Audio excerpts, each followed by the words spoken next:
সবকিছুর একটা স্রষ্টা আছে, আল্লাহকে বানিয়েছে কে? যদি কেউ বলে সবকিছুরই একটা স্রষ্টা আছে, কথাটা ঠিক নয়। সব সৃষ্ট জিনিসের স্রষ্টা আছে। আল্লাহ তাআলার সংজ্ঞা হচ্ছে তাকে কেউ সৃষ্টি করেনি। যখনই বলবেন কে আল্লাহকে বানিয়েছে, সে আল্লাহ নয়।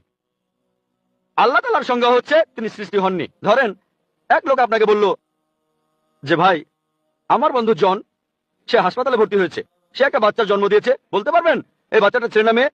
বলতে পারবেন? চেষ্টা করেন, দেখেন। পারবেন না কেন? ছেলে না মেয়ে?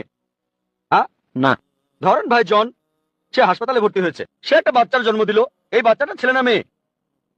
আপনি বলতে পারবেন? না, না। 50% চান্স ছেলে না মেয়ে। লোকজন সবাই হাসছে কেন? বলতে পারবেন? পারবেন না কেন? যে উত্তরই বলেন সেটা কি ঠিক হবে? চেষ্টা করে দেখেন, যে বাচ্চাটা জন্মালো সে কি ছেলে না মেয়ে? চেষ্টা করেন। মেয়ে। মেয়ে। ভাই, পুরুষ লোক কি বাচ্চার জন্ম দিতে পারে? হ্যাঁ, এখানে আপনি ভুল করেছেন। একইভাবে ভুল করেছেন যখন বললেন কে আল্লাহকে বানিয়েছে।